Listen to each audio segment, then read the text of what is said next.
بسم الله الرحمن الرحيم. الحمد لله رب العالمين، والصلاة والسلام على أشرف الأنبياء والمرسلين نبينا محمد وعلى آله وصحبه أجمعين. أما بعد، دا الله سبحانه وتعالى بتوفيق سرا او داغه پر رحم او کرم سره من د امام بخاری رحمه الله په دې مبارک کتاب کې د کتاب الرقاق په باره کې خبره کوله. هغه خبرې چې د هغې سره زړونه نرمیږي او دا زړونه چې کله نرم شي نو د الله طرف ته توجه پیدا شي، د دیندارۍ طرف ته توجه پیدا شي، د ګناهونو نه بند شي. د ګناهونو د کولو لویه وجه هغه دا ده چې دا زړونه کله سخت شي نو بیا انسان لحاظ د الله نه کوي. معنی دا چې لحاظ د الله نه کوي، یعنی دې خبرې ته سوچ نه کوي چې الله ما ته ګوري، الله زما اوري، الله ما ویني، دا هر څه نوټ کېږي. د دې خبرې لحاظ بیا نه کوي. وجه دا ده چې زړه یې سخت شوی. نو دا کمی خبری چې روانی دی په دې مبارکو درسونو او بیانونو کې، دا هغه خبرې دي چې دې سره زړونه نرمیږي د الله په توفیق سره. اخرنی باب موږ شروع کړی، باب سکرات الموت. باب په بیان په هغه سخته کې چې هغه د مرګ د زنکدن سره یي. د مرګ زنکدن دی، د مرګ د زنکدن سختي دي. اوږد تفصیل د سکرات الموت په باره کې شی و، د مرګ د زنکدن په باره کې، او تفصیلی خبره شی وه چې د مرګ د زنکدن څنګه یي او ولې یي، او د مؤمن حال بیان شی و. د پیغمبر صلی الله علیه وسلم باره کې خبره شی وه. عایشې رضی الله عنها هغه سخته بیان کړې وه کومه چې په پیغمبر صلی الله علیه وسلم باندې وه. تفصیلی خبره شی وه د هغه حدیث باره کې. بیا آخرنی حدیث دا بیان شی و چې بعض بانډچیان د پیغمبر صلی الله علیه وسلم خواله به راتلو او تپوس به یې د قیامت کو. نو پیغمبر صلی الله علیه وسلم چې به کله د خلکو ته وکتو، ماشوم به پکې ناست و، وی که چېرته دې بوډاوالي ته ورسېدو نو په تاسو باندې به قیامت راشي. که چېرته دا ماشوم بوډاوالي ته ورسېدو نو په موږ باندې به، په تاسو باندې به څه راشي؟ قیامت به راشي. او دا ډېره د سوچ خبره ده. لکه زه اوس تاسو ته دا وایم چې موږ سره دا ماشوم درس کې ناست دی، که دې بوډاوالي ته ورسېدو الله وله ژوند ورکړو، په موږ ټولو باندې به قیامت راغلی. یعنی یو وخت به داسې راشي چې دا ځای به مي، دا خلک به مي، دا راشه درشه به مي، دا چغې چغارې به مي، دا هر څه به خو ما او ته به پکې نه یو. زمونږ په دې دنیا کې دا سفر دا د څه وخته پورې دی، خو موږ پکې داسې نوکارې لګولي دي لکه ته به وایې چې موږ د همیشه لپاره دلته پراته یو. لرې به نه ځو، همدرې درسونو خبره به وکړو. خواږه خواږه قدرمن ملګري موږ سره په دې درسونو کې به کېناستو، په دې بیانونو کې به شرکت کوو، د دې دعوت په دې لار کې زموږ ملګري وو. نن هغه مجلس هم شتي، هغه درس هم شتي، هغه بیان هم شتي، هغه هر څه شتي، خو هغه ملګري پکې نشتي. نو یو وخت دا په موږ باندې هم را روان دی چې دا ځای د هر څه که ته دې سوچ کړي که نه، زه بار بار دې ملګرو ته دا خبره دې درس کې هم کوم، هسې هم کوم. زه ته هم که تاسو دې سوچ کړئ چې یعنې زه لاړ شم د دې دنیا به څه کېږي، نو بیا ته ډېر یعنې کچه سوچ کوې ته چې زه لاړ شم د دې دنیا به څه کېږي. څه به کېږي؟ هېڅ هم نه کېږي. څه به وشي؟ ته چې لاړې دا بچي به دې هم څه وخته پورې خپوي، بیا به ښه ښکلی ژوند تېروي، دا ښځه به دې هم ښه مزېدار ژوند تېروي، دا مور پلار به دې هم ښه ښایسته ژوند تېروي، دا روڼه خویندې به دې هم ښه ښایسته ژوند تېروي، دا میراث به هم تقسیم شي، دا څه پسې چې دومره منډې والې دا به هم نورو ته پاتې شي، د هغوی دپاره به تقسیم شي. څه چل به وشي؟ ولې څه کېږي؟ ولې ستا په تلو دنیا ورانېږي څه؟ او که دنیا د چا په تلو ورانېدی نو د پیغمبر صلی الله علیه وسلم په تګ باندې به دنیا ورانه شي. پیغمبر صلی الله علیه وسلم لاړ، د صحابه کرام لاړو، د علما تللي دي، د امت مشران تللي دي، قیمتي خلک تللي دي، دنیا بیا مقه شان دی. نو پیغمبر صلی الله علیه وسلم به ووایي که چېرته دا ماشوم بوډاوالي ته ورسېدو په تاسو ټولو باندې به قیامت راغلی. د دې خبرې وضاحت هلته شوی و چې د دې قیامت څه مطلب دی.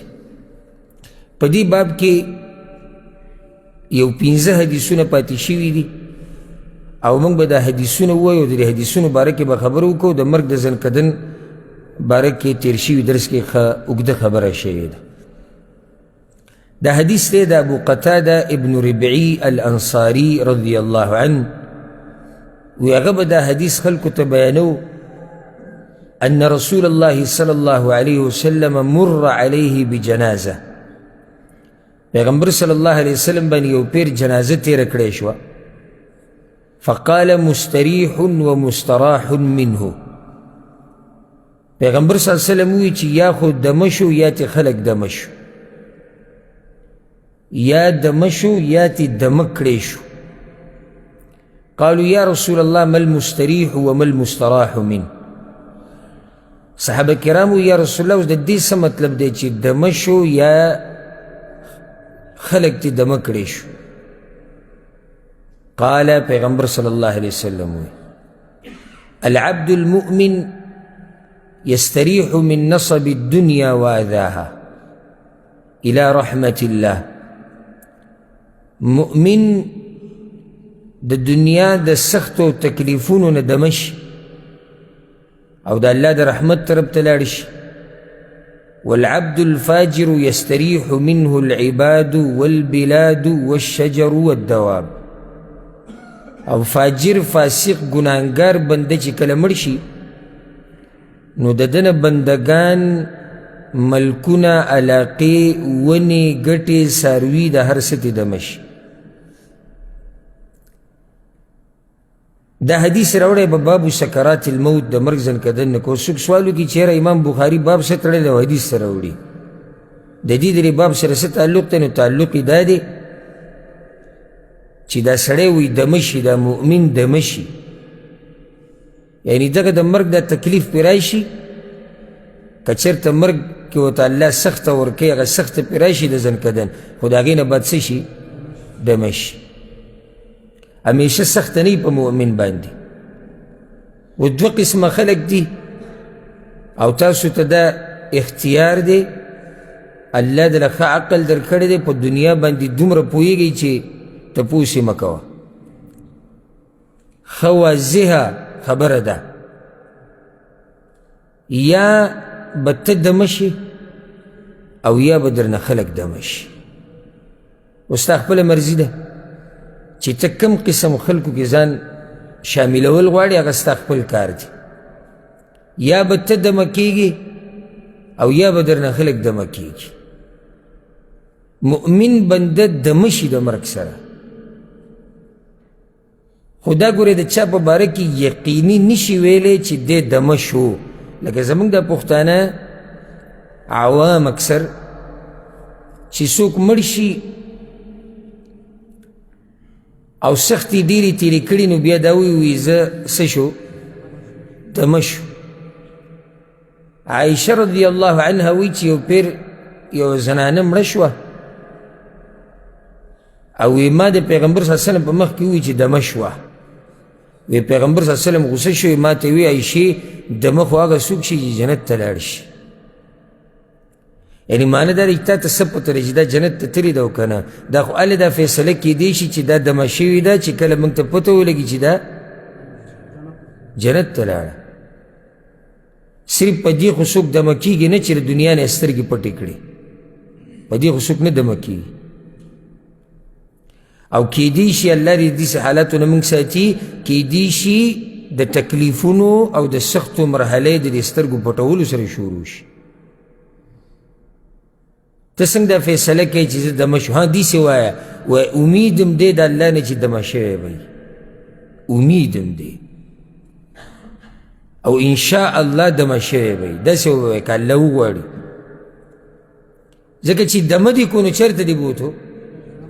جنت ته دی بوتو او د جنت او د جهنم موږ ته هېڅ پته نشتي چې څوک جنت کې دی او څوک جهنم کې دی. خو دا عقیده ده زمونږه چې د دیندارو او د نیکعمله سړي دپاره امیدونه ډېر ساتو د الله نه او په بېدینه او په ګناهګارو باندې یریږو.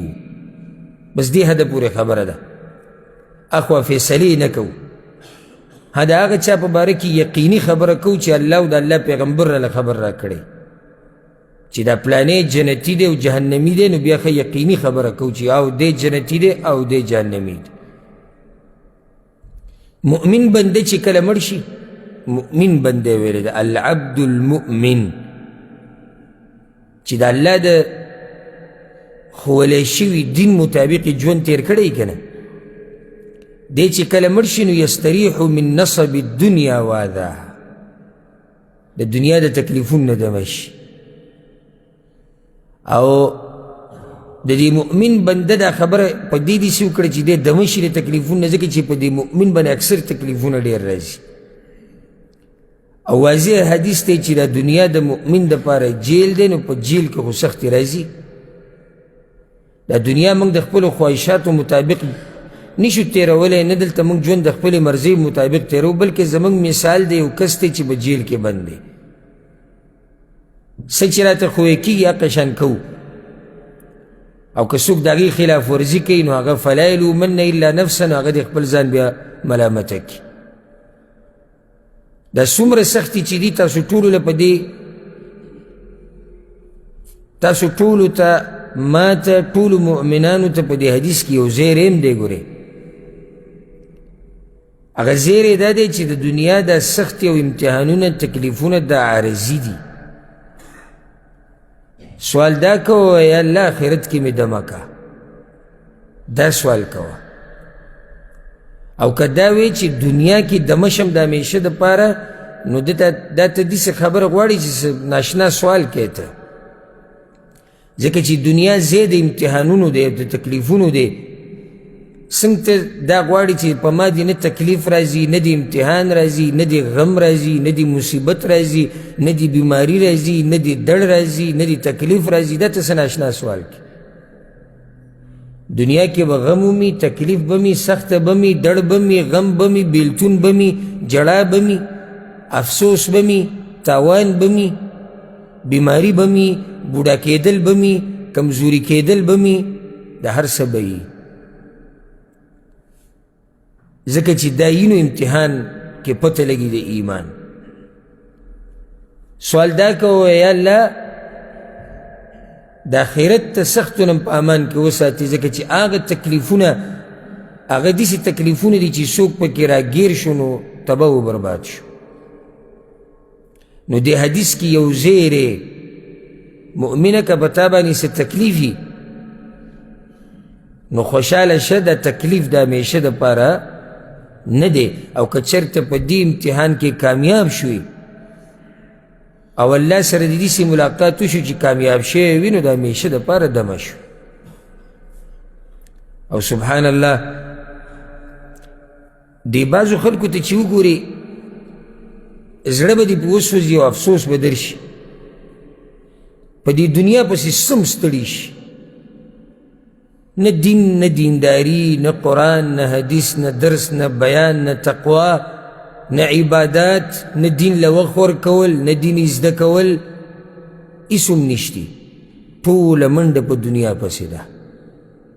د سحر نه د شپې پورې سترګې تکې سرې شي، هډوکي دړ شروع کي، خو دی په دې دنیا پسې په دې منډو باندې مړیږي نه، لیږی او لیږی، لیږی او لیږی. داسې سړي په باره کې کله نه کله دا سوچ ذهن ته راشي زما، زه هم که چېرته داسې سړی مړ شي، دلته هم سختۍ تېرې کړه، او په قبر کې هم سختۍ، او په برزخ کې هم سختۍ، او په آخرت کې هم سختۍ، ده خو هر څه تباه و برباد کړو. اوس لا یو سړی دی بېدینه دی او دنیا کې داسې د مزو چرچو ژوند تېروي. دنیا کې څه نه څه مزې وکړه او آخرت یې خپل تباه کړو، دی هم تباه و برباد دی. خو هغه یو چې خپله دنیا هم تباه کړه او خپل آخرت هم تباه کړو. هر چې هغه مؤمن دی کاغه ته په دنیا کې دمه ملاو شوې ده نو په آخرت کې هم دمه ده، او که په دنیا کې ورته تکلیف ملاو شوی ده نو په آخرت کې دمه ده، خو آخرت کې دمه ده. او دغه لوی آرام او سکون دی، او الله سبحانه وتعالی دې موږ ټولو ته نصیب کړي. الله دې موږ ته په دنیا کې هم دمه نصیب کړي، خو د آخرت هغه دمه هغه زموږ لوی مقصد دی. الله دې هغه موږ ته زموږ مور پلار ته دې الله نصیب کړي. الى رحمت الله دمه کېږي به نو، ځکه چې لاړ د الله رحمت ته، نو چې د الله رحمت ته لاړ نو پاتې څه شو؟ د کم باچا په رحمت کې چې دا سړی ورننوتو، د هر څه د هغه باچا په لاس کې دي، نو پاتې به کې څه شو؟ د جنت حقدار څوک دی څوک نه دی، دا د هغه باچا په لاس کې دي. څوک د بخښنې لایق دی څوک نه دی، دا د هغه باچا فیصله ده. چاته سکون ورکوي په آخرت کې، چاته نه ورکوي، د هغه باچا فیصله ده. نو چې د دغه باچا په رحمت کې یو بنده ورننوځي نو پاتې به کې بیا څه شو؟ جنازه چې کله م روانوي نو په دوو کې یوه ده، یا دمه دی یا تې دمه کړی شوي دي. نو دا بل څومره بدبخته دی. بدبختی صرف دام نه ده چې یعنی یستریح منه العباد باندې خبره ونه درېده چې بندگان د الله تی دمه شو، نه، یستریح منه العباد والبلاد والشجر والدواب. د دې بل نه، د دې فاجر فاسق بې دینه ګناهګار نه بندگان د الله هم دمه شو، ملکونه علاقې ته هم دمه شوې، ځمکه ته دمه شوه، ونې هم دمې شوې، او څاروي او کاڼي دا ته هم دمه شو. یعنی دومره ضرري او دومره نافرمانه بنده د الله و چې د هغه نقصان صرف بندگانو ته نه و که نه، د هغه ضرر بندگانو ته مو، ځمکې ته مو، څاروو ته مو، ونو ته مو، ګټو ته مو.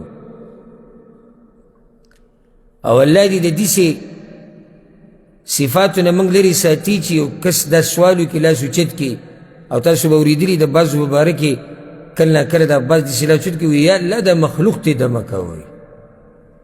څومره بدترین انسان دی چې د الله یو بنده لاس اوچت کړي وایي یا الله مخلوق ته وایي دمه کوئ. ځان داسې کا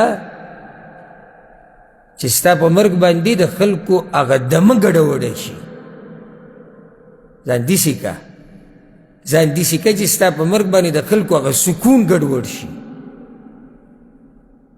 او چې داسې د چا سره جګړه، چاته کنځلي، د چا حق خوره، څوک وها، څوک وجنه، په ناحقه ځمکې نیسه، ونې پردۍ ماتوه، پردی فصل پس طریقه وها، څاروو سره ظلم کوه، د غریبانانو سره ظلم کوه، د کمزورو سره ظلم کوه، د ښځو سره ظلم کوه، د بچو سره ظلم کوه.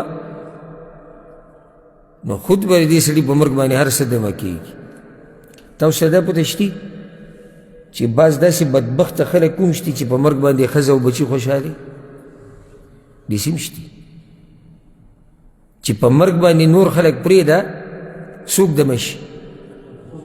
ښځه او بچي دمه شي، هغه هم خوشحالي. که مخامخ یې ونه وایي، زړه کې وایي ښه ده چې الله ته دمه کړو. اوس سوچ وکړئ چې دی په کومه درجه کې دی چې ښځه او بچي د ده په مرګ باندې دمه شو. دا دی ګناهګار بنده چې د ده نه هر شی په تکلیف کې او په ضرر کې.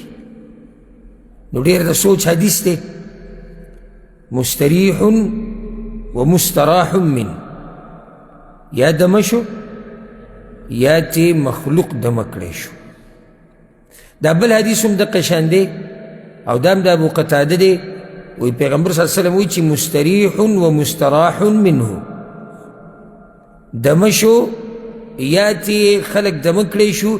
المؤمن یستریح، مؤمن وی دمه شو. دا غینه بعد حدیث دی، انس بن مالک رضی اللہ عنہ وی پیغمبر صلی اللہ علیہ وسلم دا خبره کړې ده، یتبع المیت ثلاثه، یو څوک چې مړ شي نو درې قسمه څیزونه د ده سره ځي قبره پورې. فیرجع اثنان، دوه تې واپس راشي، ویبقى معه واحد، او یو سره باقي پاتې کېږي. یتبعه اهله وماله وعمله. دا سړی چې کله قبر ته روان کړی نو د ده سره په ده پسې شاته اهل، عیال، ملګري هم رواني، مال هم رواني، عمل هم رواني. فیرجع اهله وماله ویبقى عمله.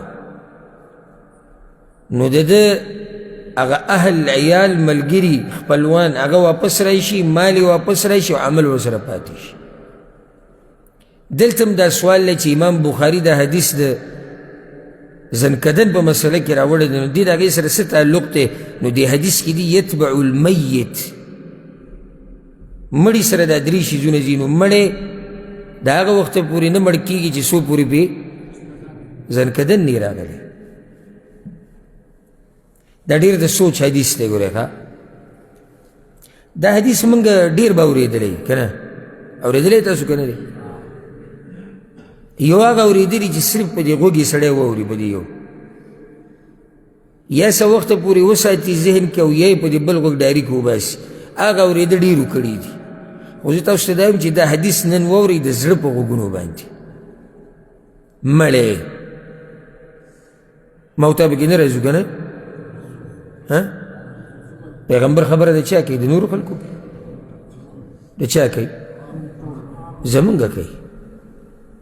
زمونږ خبره ده که کوم چې مړه شوي دي د هغوی قصه ختمه شوې، د هغوی سره خو دا کار شوی دی.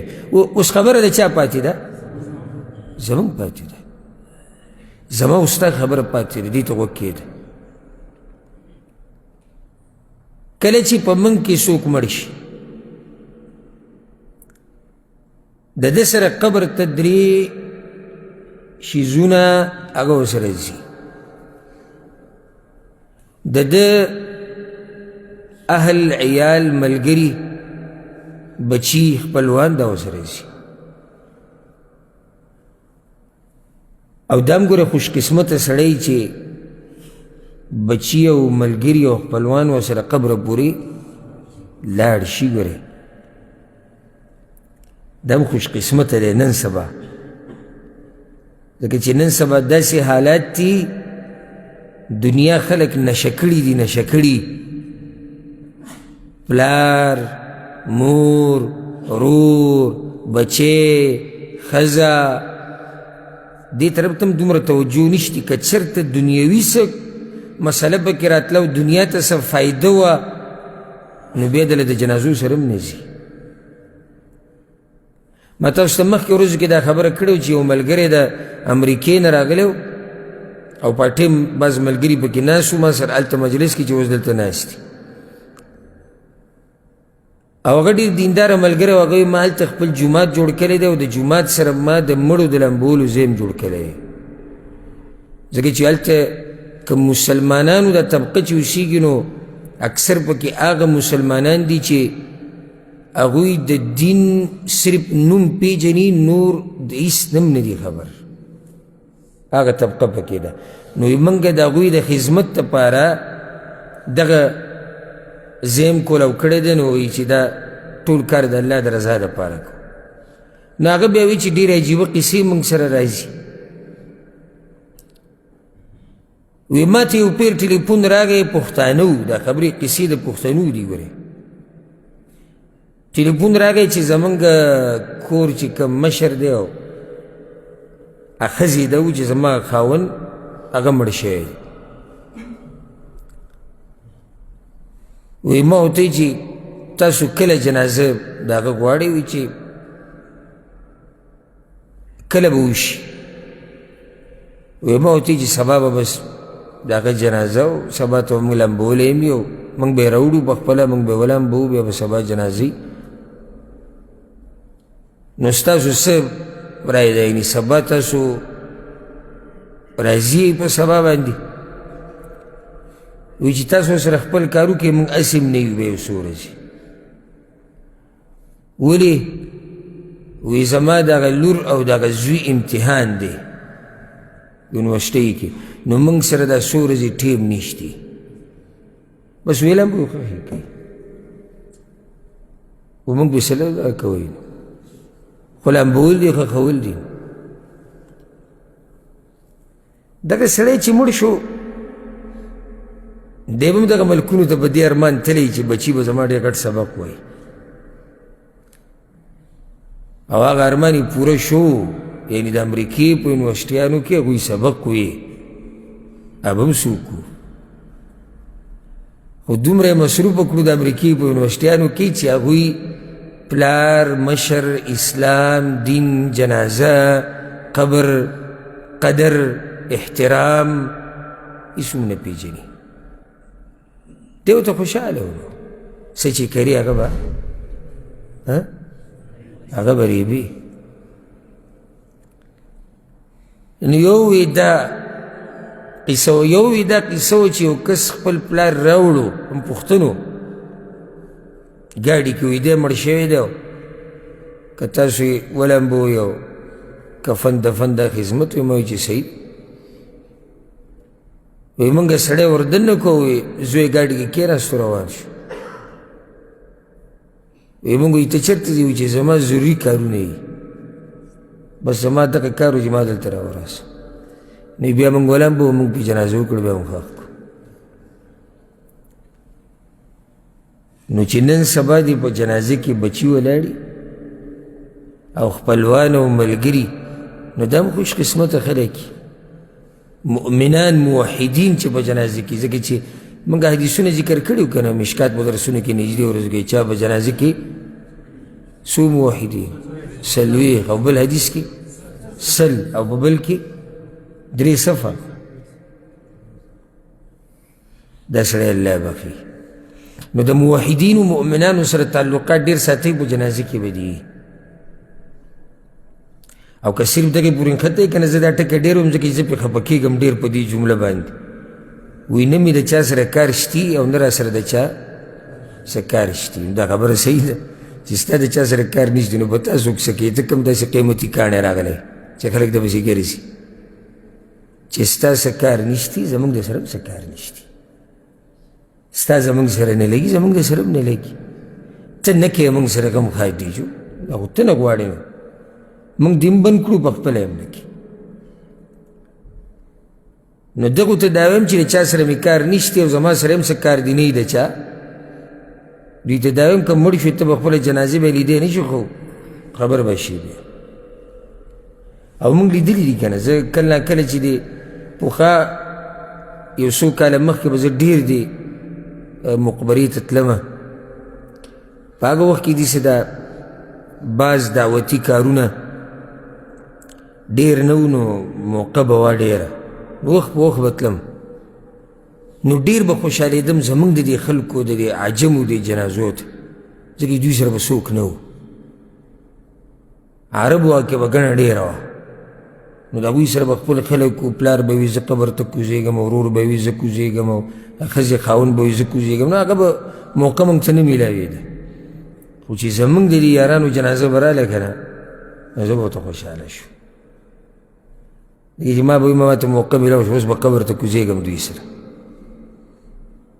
یو پیر یو جنازه د یو انډین راغلی وه یعنی حیران به شئ تاسو چې کله د جنازې د ګاډي هغه دروازه مونږ کولاو کړه نو اکټ م راکوز کړو یو کس ورسره و ما ورته نور خلک را روان دي که څه قصه ده که لیټ شوي دي که تا خبر نه دی ورکړی سې وایي نور څوک نشتي هغه ټول مصروفه دي او د هغوی د کار ورځ ده او دا دي او دا دي یوازې او دا کم چې ورسره راغلی و نو دیم زموږ نه داسې یو 3 میټره فاصله کې نندارې ته ولاړو داسې دنیاوي رواج دی که نه داسې ولاړو بس موږ ته یې کتو نو دا هم د بعضو حال دا که تا سره لاړو شي د قبره پورې نو صرف قبره پورې خبره ده او دویم ستا مال ومځي مال څنګه قبر ته ځي؟ دا ګاډی روان دی، چوکیداران، مزدوران، او دا به په مال کې راځي د مال د لاسه چې چا ده سره تعلقات ساتل. هغو کې هم بعض راشي داسې کم پکې داسې لکه حیاناک غونته کي که نه، نو هغه هم بیا په دې جنازې کې ولاړ وي، نور دا راځي هم نه، دا دنیوي تعلقات وله نه راځي. دوی د سره ملاړ او عمل هم ستا روان دی، دا دوه واپس راځي، بچي، ملګري، اهل و عیال، امزولي او ستا مال، پاتې عمل شو. سبحان الله، یعنی څومره د سوچ خبره ده. هغه څه دپاره چې د اکثرو خلکو زور لګېدلی ده، هغه ټول واپس راځي، او هغه څه چې زموږ نه بلکل هیر دي هغه را سره پاتې کېږي. سهار ماښام زموږ په خوله باندې دا ټکې دي، بچي او ښځه او بچي او ښځه او مور پلار او تره او ترزوی او ورور او خور او دغه کیسې دي، او ملګري او مجلس او بیټک، دا ټول ته نه واپس راځي.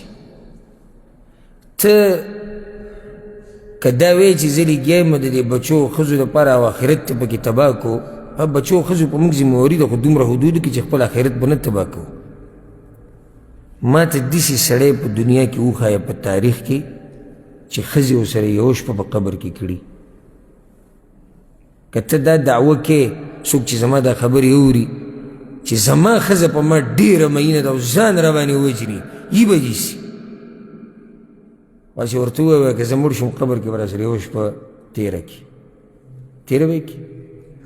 دا بچي چې د دوی دپاره بعضو خپل آخرت تباه کړی دی، ما ته خو ښایي که نه چې چا سره بچي شپه کړي په قبر کې. دا ملګري، دا امزولي، دا مجلسونو بیټکونو اجرو والا چې ته پې نازېږي چې زما خلک ډېر دي، زما ملګري ډېر دي، ما ته خو څوک وښایه که نه چې چا سره دوی کې چا شپه کړي. مال هېڅ ته سره هم نه ځي، دا دومره زور چې دې لګولی دی، سوای د څه نه؟ کفن نه. او هغه کفن هم څه دی؟ وختي طور. یعنی ابوبکر صدیق رضی الله عنه چې کله وفات کېدو، زنکدن پې و سخته پې و، نو هغوی نوی کفن راوړ. نو ابوبکر صدیق وی دې نوي ته ضرورت نشتی، دا کم سپینه کپړه چې کور کې پرته ده، کومه کپړه چې استعمال شوې ده، دغه زما دپاره صحیح ده. ولې؟ وی اسې رانه هم زر اخیستی کېږي، اسې رانه هم دا زر اخیستی کېږي. دا کم یو 100 میټره کفن چې به ما ورته وړو که نه، دا هم څه وخته پورې دی بیا رانه اخیستی کېږي. نو دا دومره زور چې د مال دپاره لګولی دی، هغه چېرته لاړ؟ هغه مال چې مخکې دې لېږلی دی هغه شتي، هغه په دې عمل کې لاړ، هغې ته نوم د عمل ورکړی شوی دی. هغه مال ښه داسې اکاونټ کې پروت دی که نه، د داسې رب سره دې خوندي کړی دی چې د هغه سره ضرب برابر عمل نه ضایع کېږي. دغه مال اوس فایدهمند دی، که د هغې خبره کوې نو هغه دغه صحیح ده. نور که ته مال مال نو مال هر څه پاتې دي، پاتې شو عمل. د دقه عمل سوچ پکار دی. هغه کم څه چې موږ سره قبر کې پاتې کېږي، د هغې نه موږ بلکل یعنې ځان هم ترې په زور بې پروا کړی دی. او بیا هغه اوږد حدیث تاسو ته معلوم دی، بیان شوی هم دی، د نورو علماو نه هم تاسو اورېدلی چې قبر کې بیا د عمل د څه په شکل کې راځي؟ د ښایسته انسان په شکل کې راشي. نو دا مړی ورته وایي دا دینداره، دا جنتي انسان، وی څوک یې ستا دا مخ خیر راوړي د ځان سره، خیر دې ښکاري، سړی پې خوشحالېږي ستا دې مخ ته کتو ته وایي انا عملک الصالح. او هغه بېدینه له هم عمل لازي، ځکه چې د هغه سره هم عمل تلی. د یو بد شکله او بدترین انسان په شکل کې وله دا عمل لاشي، وایي ته څوک یې؟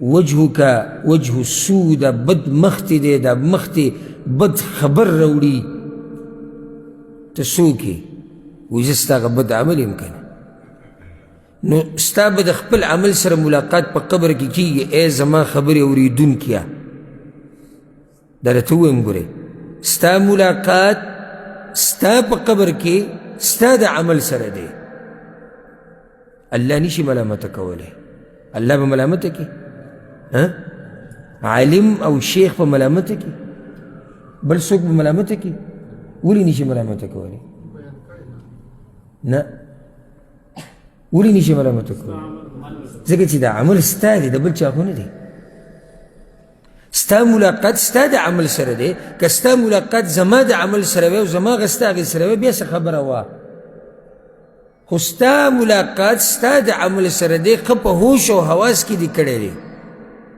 دا هم نه چې نه پوهېدې نشه نه وي لیونی نه وي عقل دې دومره عقل د دنیا دپاره دومره پې پوهېدې دا نه چې ستا عقل کار نه کوو څه لیونی نه وي بل څه عذر دې نه و هماغه ستا هغه عمل دی او ستا سره ملاقات دی د هغې نه بعد حدیث دی د عبدالله بن عمر رضی الله عنهما وی پیغمبر صلی الله علیه وسلم وی اذا مات احدکم کله چې تاسو کې یو سړی مړ شي عرض علیه مقعده غدوة وعشیه سحر ماښام دته د ځای ښوی کېږي اما النار و اما الجنه یا په جهنم کې د هغه ځای یا په جنت کې د هغه ځای فیقال هذا مقعدك حتى تبعث او دې دواړو ته دا ویلی کېږي که جهنمي دی که جنتي دی چې دا ستا ځای دی تر دې چې ته دویم پیر راپاڅولی شي یعنی چې دویم پیر راپاڅولی شي دغه ځای ته به ورځې اوس نشي ورتلی امام بخاري دا حدیث د سکرات الموت په مسله کې راوړی دي کیسې دي چې یو سړی مړ شي بارک الله فیک وایي چې تاسو کې یو سړی مړ شي چې مړ شي خو ځنکدن به تېروي دوه خبرې دي جنت کې چې ستا کوم ځای دی هغې طرف ته هم کړکۍ کولاویږي ته به یې ګورې جهنم کې چې کوم ځای دی د چا والعیاذ بالله هغې طرف ته هم کړکۍ کولاویږي ګورې به او ځکه حدیث کې راځي چې دا مؤمن به بیا دقې یوه دعا غواړي همیشه رب اقم الساعه یا الله دا قیامت راوله یا الله قیامت راوله او دا بل به وایي رب لا تقم الساعه یا الله قیامت رانولي یا الله قیامت رانولي ځکه چې خپل ځای نه خپل انجام نه اوس که چېرته موږ ته داسې وشي او الله دې داسې وکړي چې د مرګ په وخت کې موږ ته د جنت زیری وشي نو صبر به وشي چې یو سړي ته د جنت زیری د مرګ په وخت کې وشي دی د قیامت نه هېرېږي که خوشحاله دی ورته خوشحاله دی ځکه د جنت زیری مخکې د جنت انتظار دی د الله دیدن دی د پیغمبر سره ملاقات دی د حوض کوثر اوبه څښل دي هغه خپلو خپلوانو سره ملاقاتونه دي چې هغه جنت ته تللي دي دې ته به څوک صبر وکړي او چې یو سړي ته پته ولګي والعیاذ بالله چې زه جهنم ته روان یم نو دې دا شته عذاب د هغه عذاب نه کم ګڼي نو یا الله په دې کې مو یې وساته خو دغه مه راوله اخرنی حدیث دې باب کې راوړی دی عایشه رضی الله عنها وایي پیغمبر صلی الله علیه وسلم وایي چې لا تسبوا الاموات په مړو پسې بدې ردې مه وایئ فانهم قد افضوا الى ما قدموا هغوی ملاقات کړی دی رسېدلي دي هغه څه ته چې څه یې مخکې لېږلي دي سکرات الموت کې د حدیث څه مناسبت دی مړو پسې بدې ردې مه وایئ دې حدیث څه تفصیل شی او کومو درسونو کې شی نږدې ورځو کې جنازې په مسایلو کې جنازې مسایل موږ په کوم درس کې بیانو مشکات په درسونو کې مړو پسې بدې ردې مه وایئ د دې نه څه استثنایي حالات شتي چې او داسې مړي پسې خبرې کولی شي موږ څه ذکر کړو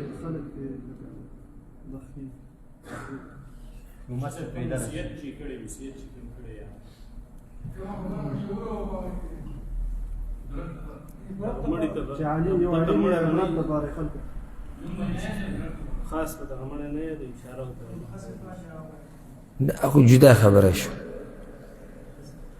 مړي پسې خبرې مه کوئ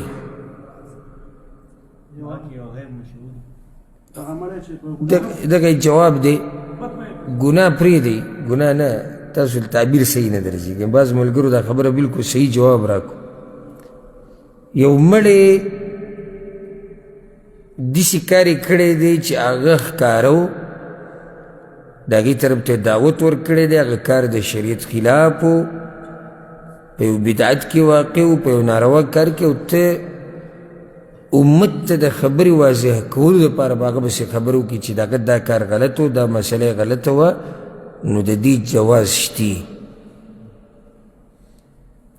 او په هغې باندې موږ په هغه ځي کې ډېر دلایل بیان کړي یو دلیل په هغې دا دی چې کله پیغمبر صلی الله علیه وسلم په مخه جنازه تېره شوه او خلکو یې څه چل وکړو صفت یې وکړو نو پیغمبر صلی الله علیه وسلم څه ووایي وایي د دپاره جنت لازم شو دا بلې بدي بیان کړه نو د دپاره جهنم لازم شو نو د هغه بلې څه بیان کړه بدي بیان کړه معنی چې گنجایش شتي د بعضو مړو په باره کې کله چې موږ یا بل څوک په درس کې داسې د یو عالم خبرو کې چې هغه پوخا مړي او د هغه نه څه غلطي شوي یا مسله یې غلطه بیانه کړي دا بعض وي خصوصا د عوامتوب په مړو پسې خبرې کوي دا زموږ دا مړي د هغه سره څه کار دی خو هغه مسله هغه غلطه بیانه کړي د هغه کار یې ناروا و امت ته د هغې وضاحت لازم دی نو که څوک په یو ګناه په یو بدعت په یو ناروا کار سره مشهور شوی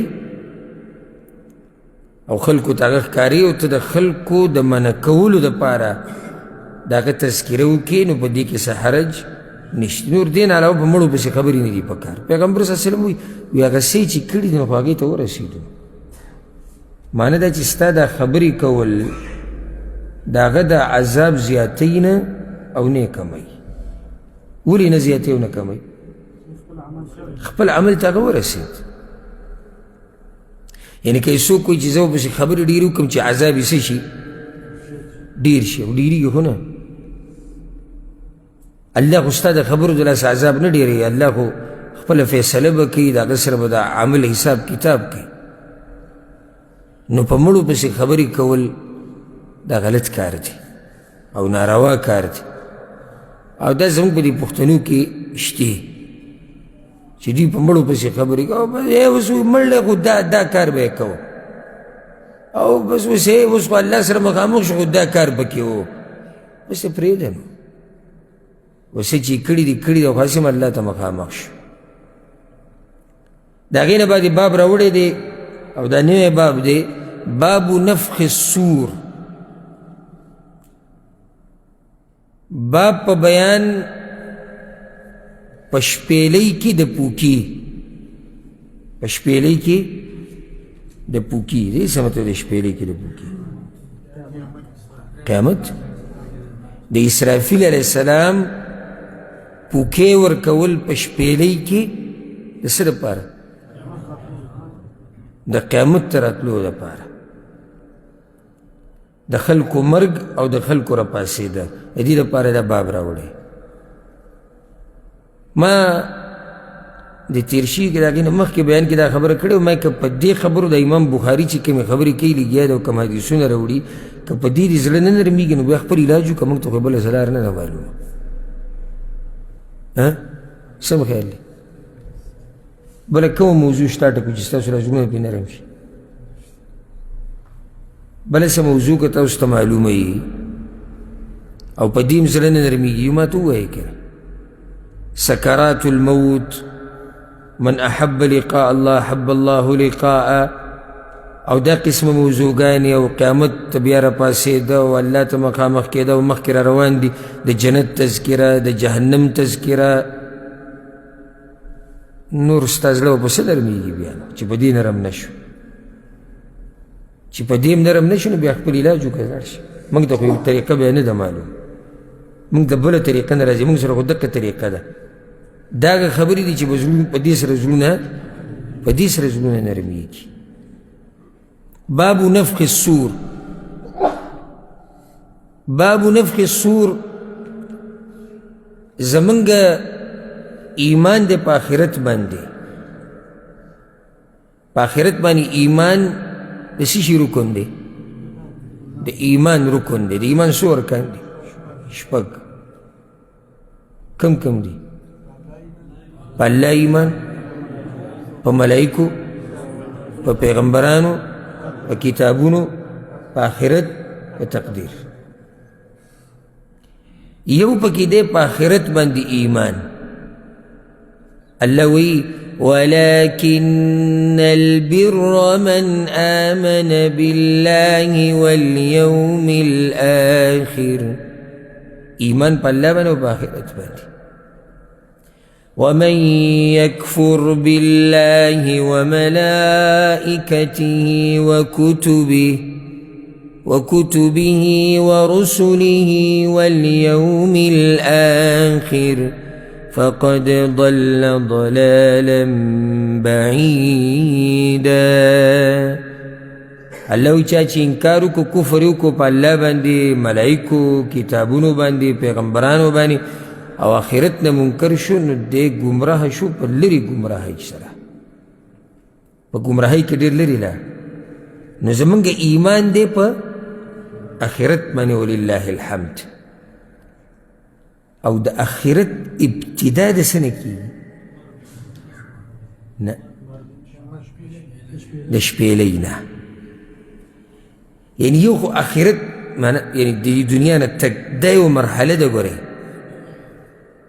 هغه مرحله چې هغې ته یوم القیامه ویلی کېږي، یوم الاخره، هغه به شروع کېږي د څه نه؟ هغه د شپېلۍ نه. نو د هغې نه مخکې ژوند د څه دی؟ هغه د برزخ ژوند دی. د هغې نه مخکې او د دنیا د تګ نه بعد هغه ژوند د برزخ ته، مرحله د برزخ ته. د دې نه بعد هغه بیا مرحله د قیامت ته ورځي ده. او د هر څه ګوره موږ ته پراته دي، د بل چا خبره نه، د هر څه موږ ته پراته دي. نو دې ځای کې امام بخاري باب راوړی دی، باب نفخ الصور، په شپېلۍ کې پوکې ورکول. په دې هم زموږ ایمان دی. او انشاءالله زه به درته تفصیل بیان کړم څومره چې وخت و چې دا شپېلۍ څه ته وایي، څوک په دې کې پوکې ورکوي او کله او څومره پیرې او څنګه به دا خلک بیا راپاسي د قبرونو نه. دا به درته په تفصیل سره ذکر کړو. الله سبحانه وتعالی په قرآن کې ځای په ځای دې ته اشاره کړې ده. زه درته یو څو ایتونه صرف بیانوم، بس یو څو، ټول نه، ځکه چې قرآن کې په ډېرو ځایونو کې الله دې خبرې ته اشاره کړې ده چې په شپېلۍ کې به پوکې کړی کېږي، دا خلک به راپاسي یا به دا خلک مري. ځکه چې په شپېلۍ کې پوکې دوه دي، په یو سره دنیا ختمېدلي او په بل سره بیا واپس راپاسېدل دي. او د دې دواړو تذکره په قرآن کې ده.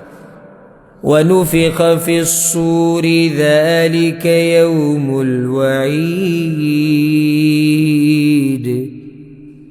الله وی او پوکې به وکړی شي په شپېلۍ کې، دا هغه ورځ ده چې لوځې کېدو تاسو سره. ونفخ في الصور فجمعناهم جمعا. الله وی پوکې به وکړی شي په شپېلۍ کې او دا ټول مخلوق به راجمع کوم. ونفخ في الصور.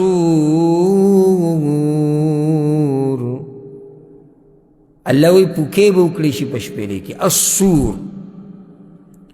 امام بخاری وی قال مجاهد، امام مجاهد چې دا د تفسیر یو لوی امام تیر شوی دی، وی هغه وی چې الصور که هیئة البوق، دا شپېلۍ د بوق په شان ده. او بوق ښکر ته وی، ښکر. پخوا به په دې باندې اعلانونه هم کول، اوازونه به پرې کول، غټ ښکري غټ که نه، او په هغې به یې اواز راویستو. دې دا شپېلۍ دقه شان ده، که هیئة البوق، د دې ښکر په شان ده. نو د دې تذکره قرآن کې ځای په ځای راغلی ده. او یو حدیث کې ښه واضح حدیث راغلی دی، امام ترمذي راوړی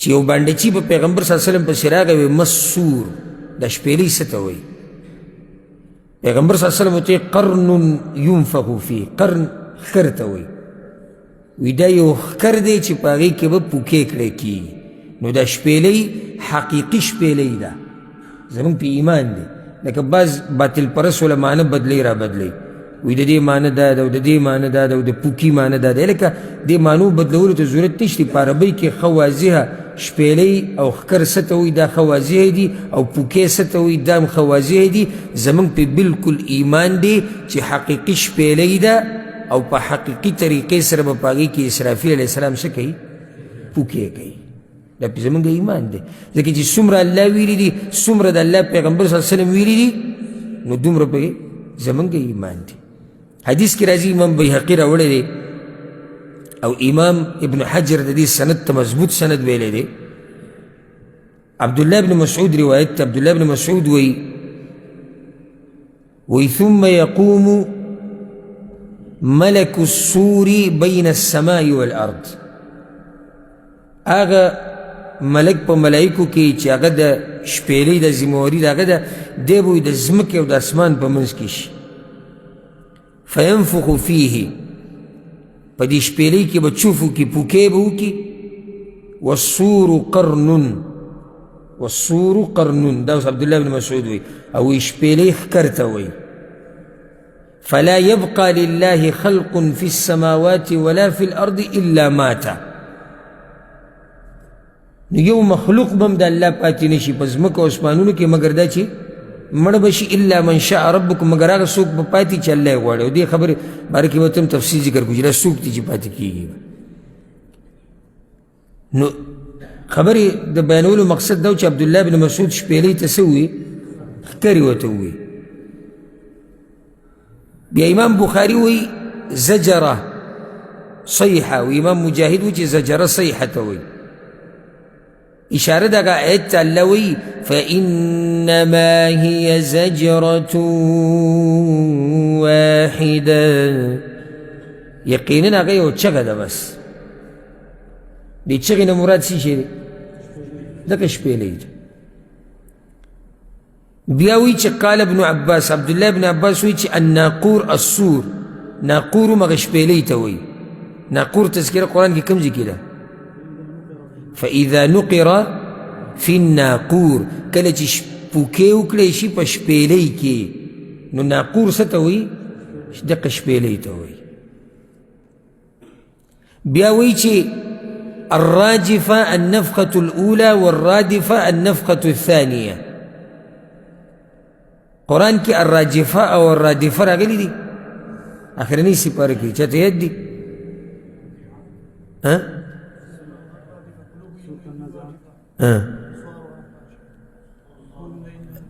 دقې نه مخکې واورېدي زه دې صحیح معلوم کو سورة النازعات ته خو په پسې به د اول سر نه صورت وایي که څنګه یوم ترجف الراجفة تتبعها الرادفة الراجفة بیا وی الله وی الرادفة وپسې راځي نو راجفة عبدالله ابن عباس وی هغه اولنۍ شپېلۍ ده تتبعها په دې پسې بیا کومه شپېلۍ راځي هغه دویمه به راځي چې هغې ته ویلی کېږي الرادفة اوس د دې شپېلۍ په باره کې به خبرو وکړو بیا به حدیثونه وایو که ټیم و او که ټیم نه و حدیثونه به روان درس ته پرېږدو شپېلۍ دا به والی کېږي او په دې سره به د دنیا دا نظام او د هر څه ختمیږي په دې زموږ ایمان دی فإذا نفخ في الصور نفخة واحدة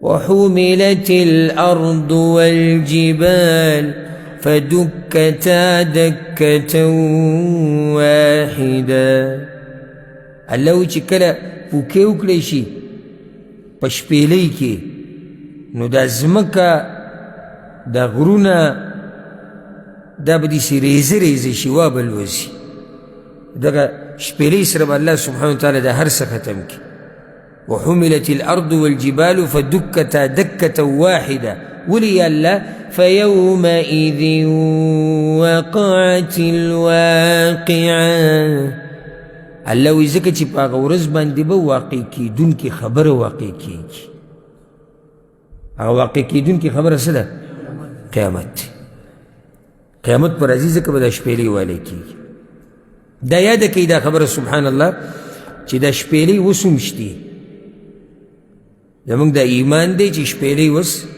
شتي او دې حدیث ته ګورئ او که د ځان سره پسې نن دا یو حدیث ویوړو که نه نو هم به لوی کار وکوي او هغه دا حدیث کې دا راځي امام ترمیزي راوړی دی پیغمبر صلی اللہ علیہ وسلم وی کیف انعم زه به د دې ژوند نه څنګه مزې واخلم وقد التقم صاحب القرن القرن او شپېلۍ واله شپېلۍ نیولې دی شپېلۍ واله شپېلۍ نیولې ده وحنى جبهته واصغى سمعه او دا غوږ یې ښودی دی او دا تندی یې را ټیټ کړی دی ينتظر ان يؤمر ان ينفخ فينفخ انتظار دی چې الله به ورته کله امر کوي چې دی پکې پوکې وکړي یعنی اسرافیل علیه السلام شپېلۍ نیولې ده انتظار د څه دی انتظار د الله د امر دی بل حدیث کې راځي پیغمبر صلی الله علیه وسلم وی دا امام حاکم راوړی دی وإن طرف صاحب الصور مذ وكل به مستعد ينظر نحو العرش دا کم وخت نه چې الله شپېلۍ والا ته د شپېلۍ ذمواري ورکړې ده د هغه وخت نه هغه د الله عرش ته ګوري نظر یې هغه طرف ته دی مخافة أن يؤمر قبل أن يرتد إليه طرفه دا نظر دا الله په عرش باندې داسې ولاړ دی ولې دا نظر نه را واپس کوي ویریږي داسې نه چې نظر را واپس کړم هلته پکې د الله امر راشي یعنی خبره دومره نږدې ده اقتربت الساعة وانشق القمر الله وی قیامت یقینا ډېر را نږدې شوی دی نور د دې نه اخوا به څه را نږدې شي شپېلۍ والا سترګه رپۍ نه د دې یرې نه چې داسې نه الله راته امر وکړي او ما نظر را دې خوا کړی دا د پیغمبر صلی الله علیه وسلم حدیث دی ګوره زما خبره نه ده نو شپېلۍ اوس شتي که نشتي شتي شپېلۍ والا چې څوک دی د چا چې دا ذمواري ده د هغه په لاس کې ده هغه تیار خپل کار ته ولاړ دی خو انتظار صرف د الله د امر دی او خیال هم دی پیغمبر صلی الله علیه وسلم وایي زه به د ژوند نه څنګه مزې واخلم سبحان الله هغه انسان دا خبره کوي چې د هغه تېر شوي راتلونکې خطاګانې معاف دي هغه وایي زه به د ژوند نه څنګه مزې واخلم ما یېرېږي دې نه او زموږ دا زړونه دومره سخت شوي دي چېرته تا چې دا سوچ کړی دې خبرې ته چې اسرافیل علیه السلام چې دا شپېلۍ تیاره نیولې ده او دې پکې پوکې وکړي زما به څه حالي زه به الله ته څنګه مخامخ کېږم زه به الله ته څه وایم دا سوچ دې چېرته کړی زه به د الله مخې له څه وړم چېرته دې ته م سوچ کړی که نه الله غفور رحیم دی صرف دې ته دې ډډه لګولې ده او که نه دې ټک خطا مونځ ته پروت او هغه هم کله په جومات کې او کله د ښځو په شان په کور کې او کله یې بلکل ونه کې که نه هغې ته پروت وي دې ته یې ډډه لګولې ده دغې ته داسې غری دا خو پیغمبر صلی الله علیه وسلم دی سید الاولین والآخرین د هغه په یره کې دی هغه په غم کې دی وایي زه به څنګه مزه علمه دی نو یو مسله دا شوه چې شپېلۍ شتي دویمه مسله دا شپېلۍ به کله والی کېږي کومه ورځ به د جمعې ورځ به د جمعې په ورځ به والی کېږي د شپېلۍ او د جمعې په ورځ هم د سحر د راختو نه واله د نور د راختو په منځ کې د سحر د راختو نه واله د نور د راختو په منځ کې او په دې باندې الحمدلله دلایل دي. د جمعې په ورځ شپېلۍ والی کېږي، وجه دا ده چې حدیثونو کې ښه صفا راغلي چې د جمعې په ورځ به قیامت راځي. صحیح مسلم کې حدیث دی ولا تقوم الساعة الا فی یوم الجمعه، او قیامت به نه قایمیږي مگر د جمعې په ورځ. اوس کومه جمعه ده د هغې علم د الله سره دی، خو قیامت به راځي د جمعې په ورځ.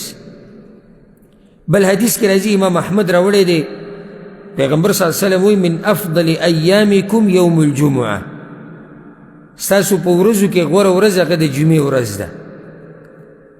فیه خلق آدم، په هغې کې آدم علیه السلام پیدا کړی شوی دی. وفیه قبض، په هغې کې بیا مړ کړی شوی دی. وفیه النفخه وفیه الصعقه، هم په هغې کې به بیهوشي راځي، هم هغې کې شپېلۍ ده. فاکثروا علی من الصلاة فیه، نو پیغمبر صلی اللہ علیہ وسلم وی په دغه ورځ په ما باندې درود بیا ډېر وایي. یو حدیث کې راځي امام حاکم راوړی دی او دې ته غوږ کېږدئ.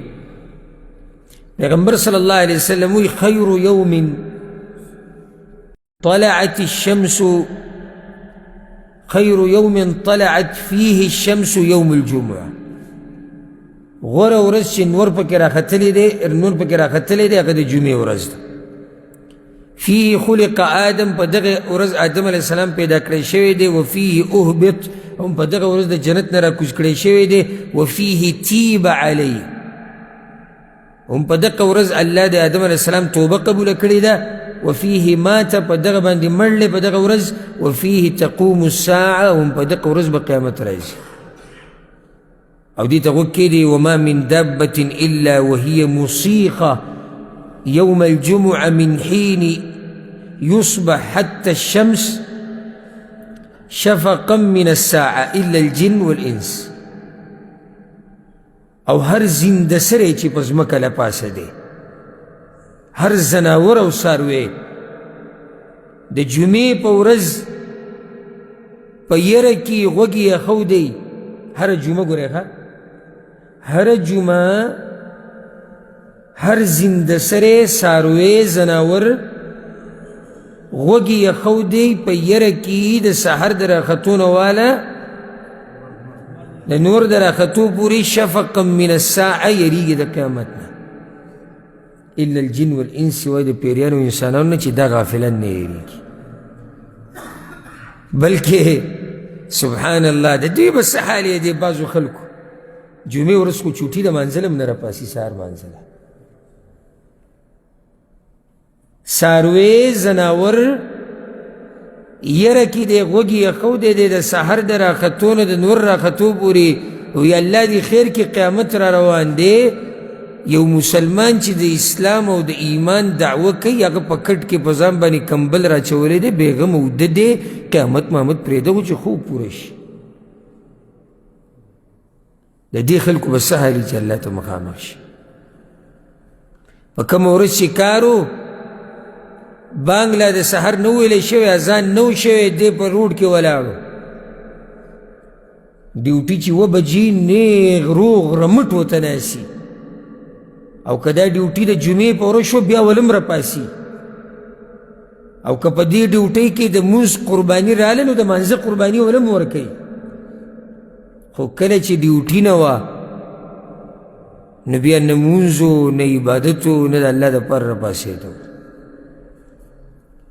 حیران یم زه یم چې دا خلک، زه کله کله سوچ کوم زه موږ ټول ګناهګار یو، زه هم ګناهګار یم.